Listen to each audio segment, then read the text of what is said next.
Bonjour ou bonsoir. Nous allons continuer la correction de l'épreuve de mathématiques du bac scientifique 2019 tombée dans les centres étrangers. D'abord, je me présente, je suis Monsieur Bertrand, pour ceux qui ne me connaissent pas. Je suis professeur de mathématiques et d'informatique au cours privé Sciences Po. Donc, j'espère que vous avez déjà essayé de faire le sujet auparavant, que vous avez déjà vu la première partie de la correction. Donc on avait corrigé les exercices 2 et 3. Et aujourd'hui, nous allons corriger les exercices 1 et 4. Donc l'exercice 1, c'est l'exercice sur les probabilités et statistiques. Et l'exercice 4 sur la géométrie dans l'espace. C'est parti. L'exercice 1, donc c'est un questionnaire à choix multiples qui envisage 4 situations relatives à une station de ski. Les 4 questions sont indépendantes. Donc ici, c'est classique. Pour chacune des questions, une seule des 4 réponses est exacte. Et bon, le reste, vous savez, hein, vous mettez le numéro de la question, la lettre correspondant à la réponse exacte. Hein, et vous risquez rien si vous vous trompez. Alors on y va. Première question. Une étude statistique a établi qu'un client sur 4 pratique le surf. Dans une télécabine accueillant 80 clients de la station, la probabilité arrondie au millième qu'il y ait exactement 20 clients pratiquant le surf est réponse A 0,560, réponse B 0,25, réponse C 1, réponse D 0,103. Alors, même sans savoir, déjà quand on vous répond 1, faut se méfier. 1, c'est rare, l'événement certain, très peu probable. Donc, on sait déjà que l'ensemble de la solution, il y a peu de chances que ce soit la réponse C. Mais on va démontrer, nous. Même s'ils ont dit qu'il ne fallait pas justifier, nous, on va justifier quand même. Alors, c'est parti. Donc, soit X, la variable aléatoire qui comptabilise le nombre de clients qui pratiquent le surf. Et bien là, nous allons montrer que X suit une loi binomiale. Là, c'est clair. On va d'abord parler d'une épreuve de Bernoulli, c'est-à-dire le client de la station n'a que 2 possibilités. Soit il pratique le surf, soit il ne pratique pas le surf. Et on va dire que quand il pratique le surf, c'est le succès. Donc, je confirme, c'est suffisant pour dire que c'est une épreuve de Bernoulli. Parce que je rappelle, une épreuve de Bernoulli, c'est une expérience aléatoire qui ne possède que 2 issues. Une appelée succès, l'autre échec.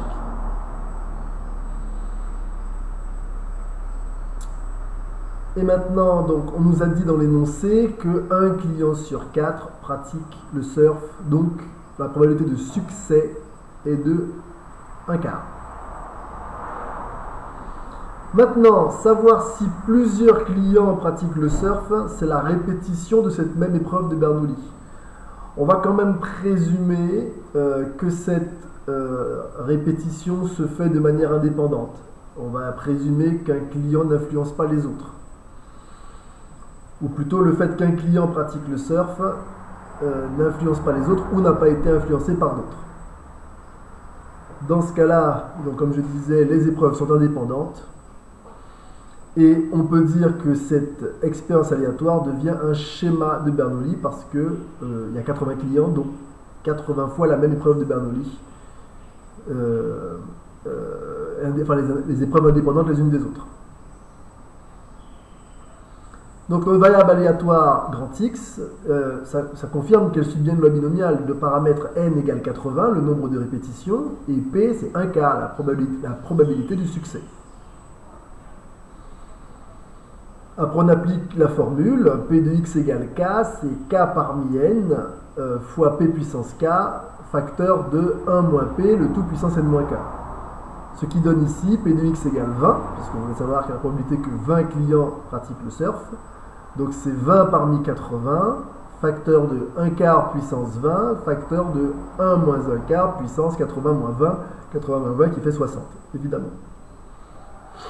À la calculatrice, on trouve 0,103. Alors, la calculatrice, comment je l'ai utilisée? Eh bien, moi, j'utilise, que ce soit une calculatrice Casio ou TI, j'utilise les statistiques, enfin la partie statistique, et je vous ai mis d'ailleurs, pour ceux qui ont du mal avec cette partie-là, je vous ai mis en commentaire là, le lien vers un formulaire que j'ai créé pour vous aider en probabilité.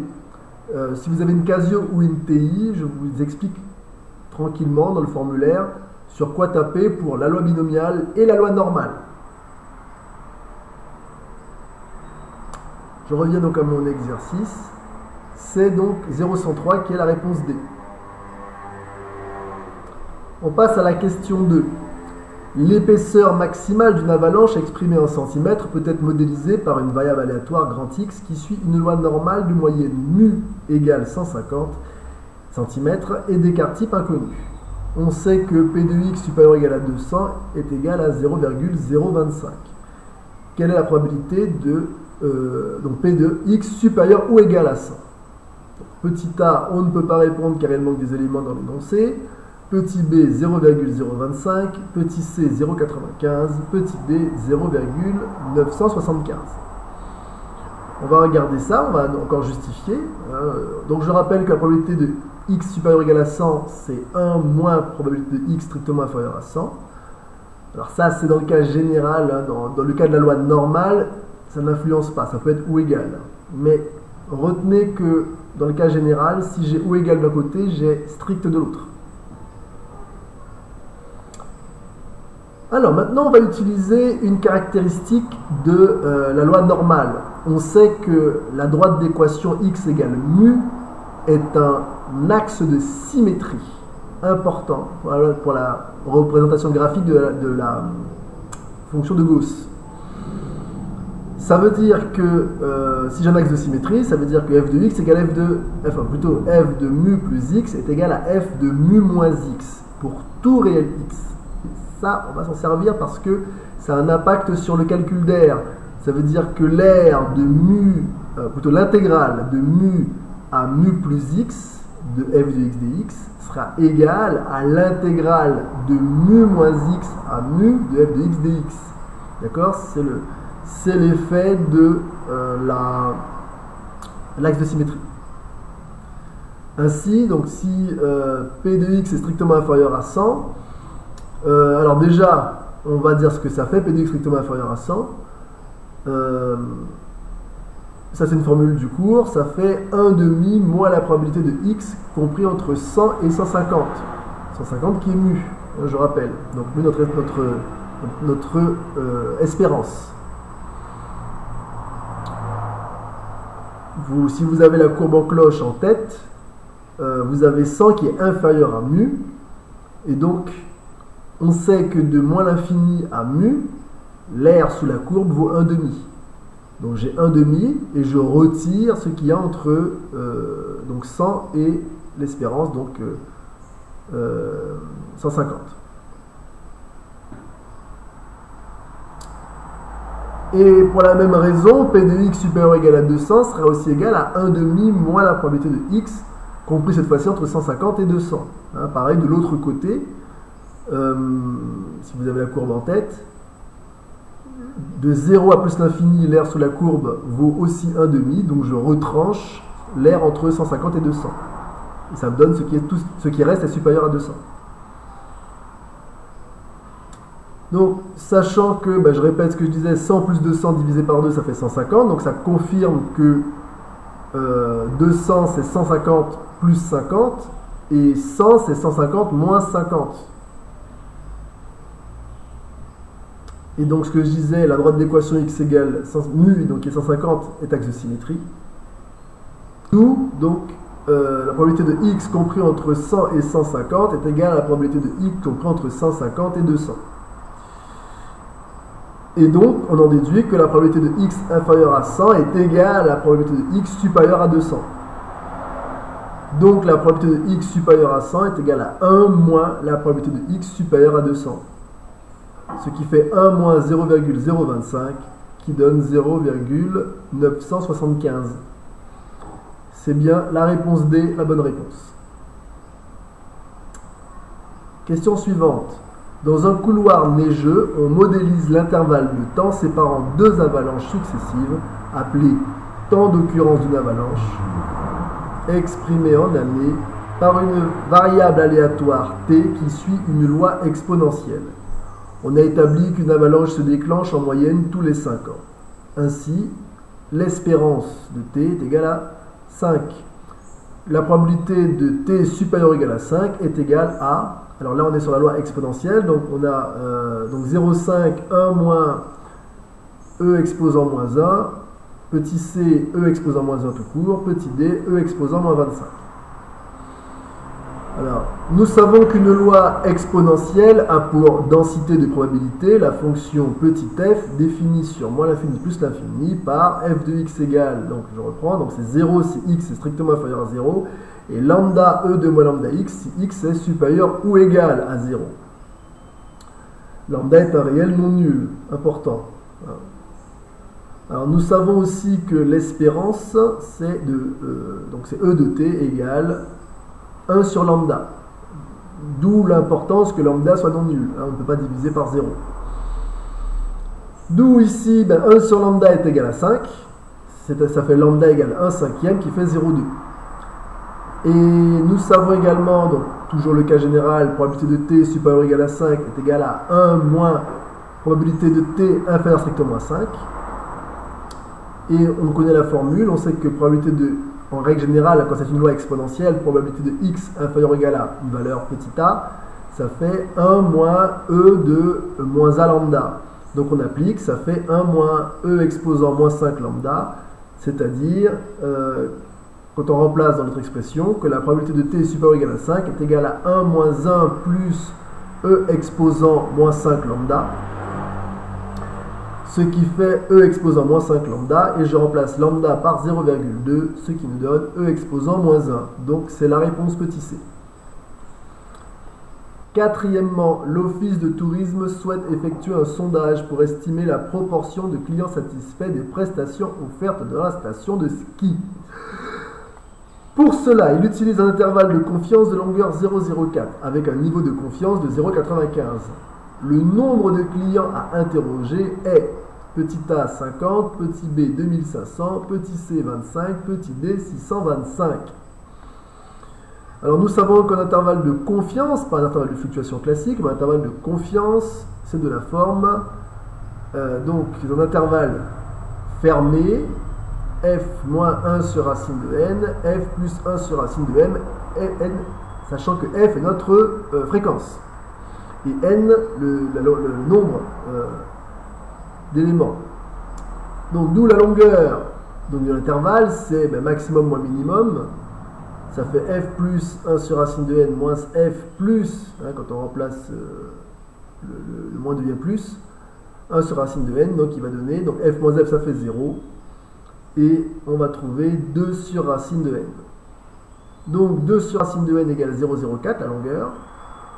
On fait passer de l'autre côté, on va avoir racine de n égale 2 sur 0,04 et donc n égale 2 sur 0,04 au carré. Alors ici, je me contente de mettre au carré parce que n est toujours positif. Donc, et ça fait 2500. C'est la réponse B. Voilà, on a terminé avec l'exercice 1. N'hésitez pas à me poser des questions en commentaire si vous n'avez pas compris. Je vous rappelle encore une fois, d'ailleurs dans la section commentaires, vous pouvez télécharger donc, le formulaire qui vous aide à utiliser votre calculatrice en probabilité. D'accord? Donc j'ai mis tout ce qui concerne la loi binomiale et la loi normale. On passe à l'exercice 4. Dans l'espace, on considère un cube ABCDEFGH de centre grand oméga et d'arête de longueur 6. Les points P, Q et R sont définis par vecteur AP égale 1 tiers de vecteur AB, vecteur AQ égale 1 tiers de vecteur AE, et vecteur HR est égal à 1 tiers de vecteur HE. Dans tout ce qui suit, on utilise le repère orthonormé, grand A, vecteur I, vecteur J, vecteur K, sachant que vecteur I c'est 1 sixième de vecteur AB, vecteur J c'est 1 sixième de vecteur AD, et vecteur K c'est 1 sixième de vecteur AE. Dans ce repère, donc, on nous donne par exemple B600, F606 et R046. Ça nous sera utile pour la suite. Premièrement, petit a, donner sans justifier les coordonnées des points P, Q et grand oméga. Alors, pareil, non dit de pas justifier, mais nous, pour cette correction, on va voir la justification. C'est plus intéressant pour vous de comprendre comment les choses fonctionnent. Donc c'est parti, dans le repère A, vecteur I, vecteur J et vecteur K, les coordonnées du point P sont les mêmes que celles du vecteur AP, par définition, A étant l'origine du repère. Or, le vecteur AP, c'est un tiers de vecteur AB qui fait 2 fois 1/6 de AB. Et je rappelle qu'un 1/6 de AB, c'est le vecteur I. D'où le vecteur AP est égal à 2 fois le vecteur I, plus 0 fois le vecteur J, plus 0 fois le vecteur K. Je récupère les coefficients et ça me donne les coordonnées. Donc le point P, 2, 0, 0. On applique le même raisonnement pour le point Q. Le vecteur AQ, c'est un tiers de vecteur AE. Ça fait 2 fois 1/6 de vecteur AE. D'où le vecteur AQ, c'est 0 fois vecteur I, plus 0 fois vecteur J, plus 2 fois vecteur K. Puisque 1/6 de vecteur AE, c'est notre vecteur K. Donc le point Q a pour coordonnées 0, 0, 2. Le point grand oméga, en revanche, c'est le centre du cube. Donc, par définition, c'est le point de concours des diagonales qui se coupent en leur milieu. Donc, A oméga, donc on se rappelle, là, il faut toujours les coordonnées du vecteur issu de l'origine. D'accord? Donc là, c'est le A à l'origine, donc je cherche A oméga. Ça fait 1/2 de vecteur AG, c'est la diagonale. Or, vecteur AG, c'est vecteur AB plus vecteur BC plus vecteur CG. Vous remarquez les couleurs que j'ai mis pour que vous puissiez identifier clairement dans la suite. Vecteur BC est égal au vecteur AD. Et le vecteur CG est égal au vecteur AE. Si vous avez un doute, regardez donc le schéma. Je le mettrai à la fin le schéma. Mais vous l'avez peut-être, si vous avez déjà fait l'exercice, regardez dans le schéma. Donc on remplace, ça fait 1/2 de vecteur AB plus vecteur AD plus vecteur AE. Je développe, ça fait 1/2 de AB plus 1/2 de AD plus 1/2 de vecteur AE. Or, 1/2 de vecteur AB, ça fait 3 fois 1/6 de vecteur AB, plus 3 fois 1/6 de vecteur AD, plus 3 fois 1/6 de vecteur AE. On en déduit que le vecteur A oméga est égal à 3i plus 3j plus 3k. Donc, grand oméga pour coordonnées 3, 3, 3. Voilà. Pas plus difficile que ça. Question 1 petit b. Déterminer les nombres réels petit b et petit c tels que le vecteur n de coordonnées 1 petit b petit c soit un vecteur normal au plan PQR. Alors un vecteur normal, je rappelle la définition, elle est importante pour vous, c'est le vecteur qui est orthogonal à tous les vecteurs du plan. Tous sans exception. Il n'y a pas un seul vecteur dans le plan qui, donc ici, ne serait pas orthogonal au vecteur normal. Justement, donc, si le vecteur n de coordonnées 1 petit b petit c est un vecteur normal au plan PQR, comme donc, vecteur PQ et vecteur PR ne sont pas collinéaires, d'accord, alors c'est important de prendre deux vecteurs qui ne sont pas collinéaires. Parce que deux vecteurs non collinéaires peuvent former une base dans un autre repère. D'accord? Si on fait un changement de base dans un repère, il suffit de prendre deux vecteurs non collinéaires si on est dans un plan, évidemment. Si on est en 3 dimensions, il faut 3 vecteurs non collinéaires. Alors, justement, on applique. On a dit que le vecteur normal au plan donc, est orthogonal à tous les vecteurs, donc il sera forcément orthogonal à PQ et orthogonal à PR. Pardon. Et donc, le produit scalaire entre le vecteur n et le vecteur PQ sera égal à 0. Et le produit scalaire entre le vecteur n et le vecteur PR sera aussi égal à 0. Or, donc, les coordonnées du vecteur PQ, je les trouve à partir des coordonnées des points P et Q que j'ai trouvé tout à l'heure. Tout à l'heure, on avait trouvé Q de coordonnées 0, 0, 2 et P de coordonnées 2, 0, 0. Donc, quand on applique la formule, vous vous rappelez, ça fait XQ moins XP, YQ moins YP, ZQ moins ZP, ce qui nous donne moins 2, 0 et 2 pour le vecteur PQ. D'où le produit scalaire entre le vecteur n et le vecteur pq est égal à 1 fois moins 2 plus b fois 0 plus c fois 2. Hein, j'applique la formule du produit scalaire. On sait que si j'ai un vecteur u de coordonnées x, y, z et un vecteur v de coordonnées x', y', z', alors le produit scalaire c'est x, x' plus y, y' plus z, z'. C'est aussi simple que ça, donc j'applique. On fait la même chose pour le vecteur PR, on trouve ses coordonnées, sachant que les coordonnées du point R étaient dans l'énoncé, donc 0, 4, 6. On trouve donc le vecteur PR de coordonnées moins 2, 4, 6. Hein. Regardez bien les couleurs, c'est pour vous aider à vous retrouver dans la suite. Justement, donc le vecteur donc n scalaire PR, ça fait 1 fois moins 2 plus b fois 4 plus c fois 6. On obtient le système, donc moins 2 plus 2c égale 0, moins 2 plus 4b plus 6c égale 0. Et ensuite, on fait le calcul, on trouve 2c égale 2, 4b égale 2 moins 6c, soit c égale 1 quand on divise par 2, 4b égale, on remplace ensuite c par 1, donc ça fait 4b égale 2 moins 6 fois 1, 6 fois 1 ça fait 6, 2 moins 6 ça fait moins 4. Et donc, petit c égale 1 et petit b égale moins 1 quand on divise par 4 de chaque côté. Donc, le vecteur n a pour coordonnées 1, moins 1, 1. Alors, question 1 petit c. En déduire qu'une équation du plan PQR est x moins y plus z moins 2 égale 0. Voilà, c'est parti. Donc on nous a dit que le vecteur n est un vecteur normal au plan PQR, donc quel que soit le point du plan PQR, donc là ça manque, je le vois maintenant sur le PowerPoint, pour tout point V de coordonnées x, y, z, mais le point V appartenant au plan PQR, il faut juste le rajouter, on a donc n scalaire vecteur PV, donc vecteur n scalaire vecteur PV égale 0. Hein. J'insiste, il faut que V soit un point du plan PQR. Or, le vecteur PV a pour coordonnées x moins 2, y, z. Hein, j'applique la formule, hein, toujours. Et donc la formule du produit scalaire, donc je fais x, x' plus y, y' plus z, z', ce qui fait 1 fois x moins 2, plus moins 1 fois y, plus 1 fois z. C'est égal à 0. On fait le calcul et on confirme bien que l'équation du plan PQR est bien x moins y plus z moins 2 égale 0. On aurait pu faire autrement. Là, j'ai utilisé la bonne vieille méthode, donc la démonstration, mais vous auriez pu juste vérifier que les points P, Q et R, vérifier cette équation, ça marche aussi. D'accord ?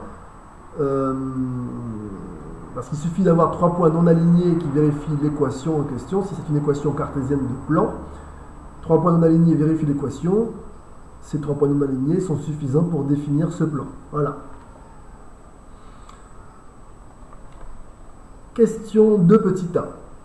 On note delta à la droite perpendiculaire au plan PQR, passant par le point oméga, centre du cube. Donnez une représentation paramétrique de la droite delta. Donc ici, on sait que delta est perpendiculaire au plan PQR. Donc on connaît un vecteur directeur de delta, puisque tout vecteur normal au plan PQR sera un vecteur directeur de la droite delta, hein, puisque delta est aussi perpendiculaire au plan. Donc pour tout point V de la droite delta, donc cette fois-ci c'est bien précisé, donc passant par oméga, enfin la droite delta évidemment, le vecteur oméga V et le vecteur n sont collinéaires. Il existe alors un réel t tel que vecteur oméga V égale t fois vecteur n. Si vous avez lu le sujet sur les complexes et que vous avez vu la correction, on l'avait déjà évoqué, quand deux vecteurs sont collinéaires, il suffit, donc ça veut dire qu'il existe un réel k ou t comme vous voulez, tel que le premier vecteur est égal à k fois le second vecteur ou t fois le second vecteur. Or, oméga V a pour coordonnées x-3, y-3, z-3. d'où x moins 3 est égal à t fois 1, y moins 3 est égal à t fois moins 1, et z moins 3 est égal à t fois 1. 1 moins 1, 1 sont les coordonnées du vecteur n, je rappelle. Et donc j'ai l'égalité des coordonnées. On fait passer de l'autre côté et on obtient l'équation paramétrique, donc selon le paramètre réel t, x égale 3 plus t, y égale 3 moins t, z égale 3 plus t. Question 2 petit b. En déduire que la droite delta coupe le plan PQR au point grand I de coordonnées 8 tiers, 10 tiers, 8 tiers. Retenez cette astuce, dès que l'on vous parle de point d'intersection, vous devez tout de suite penser à un système d'équations. Donc justement, il y a le point d'intersection entre delta et PQR, donc les coordonnées de I vérifient leurs équations, c'est normal. Il faut donc résoudre ce système, x égale 3 plus t, y égale 3 moins t, z égale 3 plus t, x moins y plus z moins 2 égale 0. C'est un système donc à 4 inconnus, x, y, z et t, et 4 équations. Donc c'est parti, on va d'abord chercher t. On va fonctionner par substitution, on va remplacer x, y et z en fonction de t, ce qui donne 3 plus t moins 3 moins t plus 3 plus t moins 2 égale 0. On enlève les parenthèses, ça fait 3 plus t moins 3 plus t plus 3 plus t moins 2 égale 0. T plus t plus t, ça fait 3t. 3 moins 3, ça fait 0. 3 moins 2, ça fait 1. Et donc il reste 3t plus 1 égale 0. En faisant passer de l'autre côté, on trouve t égale moins 1 tiers. Et ensuite, on réinjecte t dans x, y et z. Et ça nous donne x égale 3 moins 1 tiers, qui est égal à 9 moins 1 sur 3, quand on met au même dénominateur, et ça fait 8 tiers. Y égale 3 moins 1 tiers, qui fait 9 plus 1 sur 3, qui fait 10 tiers. Et z égale 3 moins 1 tiers, qui, on l'a dit tout à l'heure, fait déjà 8 tiers. Voilà. On a donc bien I de coordonnées 8 tiers, 10 tiers et 8 tiers. Hein, tout simplement. Question 2 petit c, calculer la distance oméga i. Alors vous remarquez bien que là, il n'y a ni flèche, ni parenthèse, ni crochet. Quand vous n'avez rien, ça veut dire distance. Alors nous avons montré que oméga a pour coordonnées 3, 3, 3 et que i a pour coordonnées 8 tiers, 10 tiers, 8 tiers. Donc on applique la formule, hein, la distance oméga i, ça fait racine carrée de xi moins x oméga au carré plus yi moins y oméga au carré plus zi moins z oméga au carré. Ce qui fait racine carrée de 8 tiers moins 3 au carré plus 10 tiers moins 3 le tout au carré, plus 8 tiers moins 3 au carré. On fait le calcul, on trouve racine carrée de moins 1 tiers au carré, plus 1 tiers au carré, plus donc moins 1 tiers au carré, ce qui nous donne racine carrée de 1 neuvième, plus 1 neuvième, plus 1 neuvième, ce qui fait racine carrée de 3 neuvièmes. Là, on applique la bonne vieille formule, racine carrée de a sur b, ça fait racine de a sur racine de b, et ça nous donne racine de 3 sur 3. Question 3. On considère les points J de coordonnées 6, 4, 0 et K de coordonnées 6, 6, 2. Justifier que le point J appartient au plan PQR. Bon, là, c'est plutôt facile.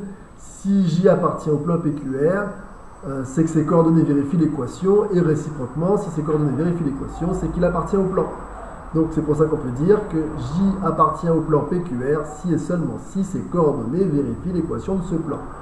Pour le si et seulement si, je vous renvoie à la vidéo donc, sur comment aborder un sujet de bac, où j'explique que ça veut dire équivalence. D'accord? Vous allez voir la vidéo, c'est plus détaillé. Je mettrai le lien en fiche ou sous la vidéo peut-être, je verrai. Alors c'est parti. Le point J de coordonnées 6, 4, 0 et l'équation de PQR est donc x moins y plus z moins 2 égale 0. Donc je remplace x, y et z. Donc, par substitution, on a 6 moins 4 plus 0 moins 2 qui fait, alors 6 moins 4 ça fait 2, 0 moins 2 ça fait moins 2, et 2 moins 2 ça fait 0. C'est gagné, J appartient au plan PQR.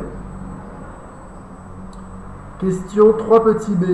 Vérifiez que les droites JK et QR sont parallèles. Facile. Les droites JK et QR sont parallèles si et seulement si leurs vecteurs directeurs sont collinéaires. Ça, c'est à savoir, vous le savez depuis la seconde, ça. Là, je pense que c'est une question cadeau. Dans les sujets, il y en a toujours une comme ça. Donc, la droite JK a pour vecteur directeur le vecteur JK et la droite QR a pour vecteur directeur le vecteur QR. Voilà, c'est aussi simple que ça. Et on a les coordonnées de J, on a les coordonnées de K, les coordonnées de Q, les coordonnées de R. Il ne reste plus qu'à calculer. D'accord? Donc JK, c'est parti. On trouve 0, 2, 2. Et QR, on trouve 0, 4, 4. Et pour savoir si deux vecteurs sont collinéaires, je reviens sur la définition que j'ai donnée tout à l'heure. Il suffit qu'il existe un réel K tel que le premier vecteur est égal à K fois le deuxième. Or, on a 0 égale 2 fois 0, donc regardez bien les couleurs, hein. Le 0, c'est le 0 du vecteur QR ici, qui est égal à 2 fois 0 du vecteur JK. 4 égale 2 fois 2, donc le 4, c'est celui du vecteur QR, le 2, c'est celui du vecteur JK, et encore 4, qui est égal à 2 fois 2, évidemment. Donc, on constate que c'est le même coefficient, qui est 2, qui multiplie chaque coordonnée. C'est suffisant pour dire que le vecteur QR égale 2 fois le vecteur JK. Donc, les vecteurs QR et JK sont collinéaires et les droites QR et JK sont parallèles. Voilà, tout simplement. Dernière question, on considère les points, donc toujours J640 et K662. J'ai fait exprès de laisser ça et de le relire parce que ça vous aidera pour cette question. Sur la figure donnée en annexe, tracez la section du cube par le plan PQR. On laissera apparent les traits de construction ou bien on expliquera la démarche. Alors là, je vais laisser tomber le PowerPoint, je vais le faire à la main avec ma tablette graphique. Je vais vous montrer comment est-ce qu'on fait. Vous allez voir, c'est pas dur du tout. Alors, on va utiliser deux règles de la géométrie dans l'espace, deux règles simples, plus donc les données de l'énoncé. A tout de suite. Alors, c'est parti pour la correction de l'exercice 4. Donc moi, il m'a fallu le temps de tout installer et pour vous, c'est instantané. On y va, on va chercher la section du plan, du cube, pardon, par le plan PQR. Et donc, cette section, c'est juste l'intersection entre le plan et le cube. Sachant que notre cube est composé de 6 faces. Chaque face est un plan. Et nous savons que l'intersection de deux plans est une droite. Ça veut dire que pour chaque face de notre cube, donc je disais chaque face est incluse dans un plan, d'accord? Donc là ici on va assimiler chaque face à un plan, mais en fait chaque face est incluse dans un plan.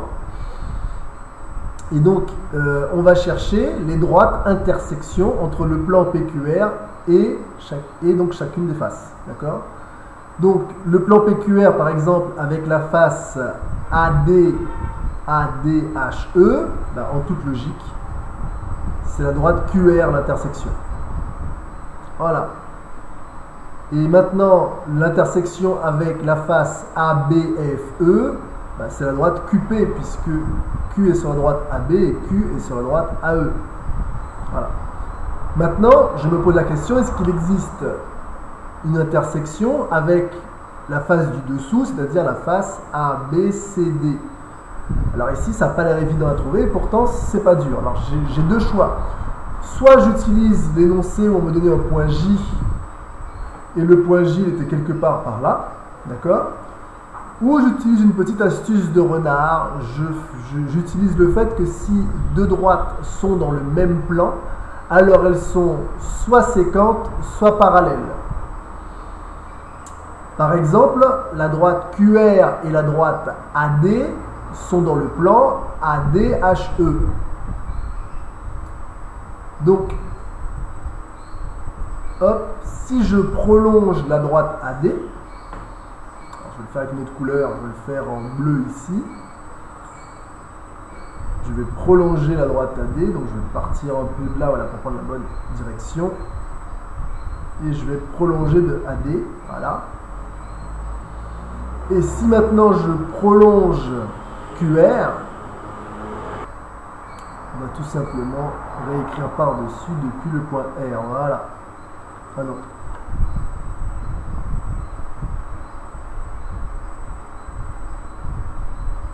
Voilà, donc, hop.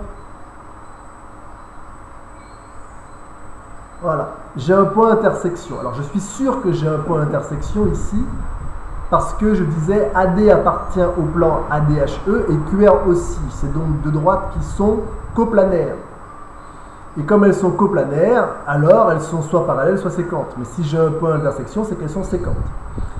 Or, ce point-là d'intersection, je vais lui donner un petit nom, je vais l'appeler Georges. Non, peut-être pas Georges. Il reste quoi comme lettre? Là, ils ont utilisé A, B, C, D, je sais pas, on va l'appeler Z. Ce point Z, eh bien, il appartient à la droite QR. Or, comme la droite QR appartient aussi au plan PQR, donc tous les points de la droite QR appartiennent au plan PQR. Ça veut dire que ce point Z appartient donc à la fois au plan donc, ADHE, mais également au plan PQR. Et là, à partir de ce point Z, donc qui appartient au plan PQR, je vais chercher, hop, je vais prolonger ici, je vais tracer la droite ZP. Alors pourquoi la droite ZP? Parce que, hop, P appartient au plan ABCD, d'accord? Hop, voilà, j'essaie de faire ça proprement. Boum. Voilà. À peu près. Ouais, c'est pas mal. Donc P appartient au plan ABCD et Z appartient aussi au plan ABCD puisque Z appartient à la droite AD. Et la droite AD donc appartient à la fois au plan ADHE et au plan ABCD. D'accord? C'est la droite d'intersection. Donc ce point Z, il est dans le plan PQR, dans le plan ADHE et aussi dans le plan ABCD. D'accord? Il a l'intersection de trois plans. Et donc, la droite ZP, comme P appartient aussi au plan PQR et que P appartient au plan ABCD, la droite ZP appartient aussi aux deux plans. Elle appartient au plan PQR et au plan ABCD.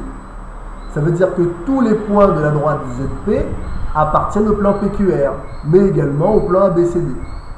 Et donc ce point-là, il y a de fortes chances que sur le point J, hein, les coordonnées devraient coïncider normalement. D'accord? Maintenant, je continue ce que je disais tout à l'heure, donc si deux droites sont coplanaires, alors elles sont soit séquentes, soit parallèles. Alors je vais chercher une droite qui passe par J et qui sera parallèle à QR. D'accord? Alors pourquoi QR? Parce que le plan ADHE est parallèle au plan BCGF. D'accord? Alors pour trouver une parallèle, c'est simple. L'avantage de ce logiciel, c'est que hop, je peux sélectionner et dupliquer et ça me crée ma parallèle automatiquement. Et donc ici, voilà, j'arrive là, et donc, ah, j'ai fait une bêtise, et donc, l'intersection entre, donc la droite que je viens de tracer, et le segment GC, donc, ce point-là, on va regarder vite fait les coordonnées pour voir si ce ne serait pas mon point K. Alors 6, 6, 2. Alors si c'est 6, c'est que je fais une fois AB, une fois AD. Et ensuite 2, c'est un tiers de AE. Et bien oui, c'est mon point K. Hein? Ici, il n'y a pas de doute. Hein? Une fois AB, une fois AD. Et ici, un tiers. Donc j'ai trouvé le point K. Alors j'aurais pu le tracer directement, le point K, puisqu'on a démontré aussi qu'il était dans le plan. D'accord? Mais ici, j'en profite pour vous montrer notre méthode. Hop, on va juste gommer ça parce que ça c'est inutile. Voilà. Et enfin, donc maintenant je vais tracer une autre parallèle. Je vais tracer la parallèle à QP puisque la face CGHD est parallèle à la face BFEA. D'accord? Donc, comme QP appartient à BFEA, hop, je vais bien le dupliquer, mais je vais le prolonger. Donc, point K est là. Et je vais, hop, repartir du même endroit. Et je prends ma parallèle.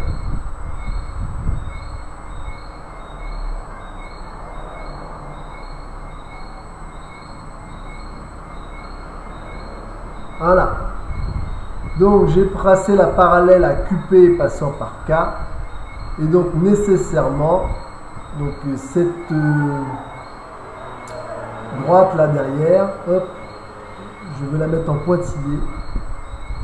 Pour que vous puissiez bien comprendre qu'elle passe par derrière. Voilà. D'accord, elle n'est pas visible donc.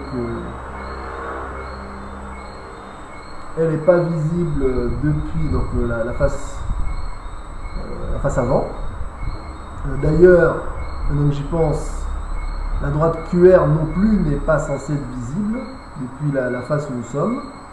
Voilà, donc je l'ai mise hop, aussi en pointillé. Voilà. Et enfin, donc, je n'ai plus qu'à relier les points qui restent. Voilà, sur la face, donc l'intersection avec la face EHGF, là ici. Hop. Je vais relier les points. Et normalement, c'est censé être parfaitement parallèle avec PJ. D'ailleurs, PJ qui n'est pas censé non plus être visible. Voilà. Voilà. Hop. C'est bon. Voilà la section du plan. Alors évidemment la forme de la figure est peut-être un peu faussée par l'application que j'utilise, mais si vous faites sur papier, ça devrait ressembler à peu près à ça avec des outils de géométrie, donc la règle équerre pour tracer les parallèles. Voilà, ben ce sera tout. Hein, on a terminé donc la correction de l'exercice 4. Donc là, j'espère que vous avez bien compris la démarche. C'est pas difficile. Bon, n'hésitez pas à nous poser des questions. Je publierai, je pense, bientôt la correction de l'épreuve anti-Guyane. En deux parties aussi, une partie en direct, une partie en différé. Et pour ceux que ça pourrait intéresser, si vous passez le bac vendredi, ceux qui passent le bac vendredi, bon, allez voir sur notre site internet, on aura peut-être quelque chose qui pourrait vous intéresser. En attendant, vous téléchargez, n'hésitez pas à télécharger le petit formulaire pour vous aider avec les Casio et l'API en probabilité. Et si ça vous plaît, ben, j'en ferai peut-être d'autres formulaires comme ça, d'accord? Bon, pas pour le bac, pour ceux qui passent le bac dans quelques jours, mais d'autres formulaires, donc peut-être les algorithmes éventuellement, ou l'utilisation de la machine en général.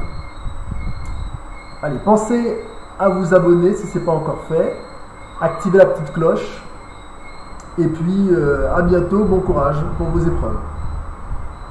Bye bye.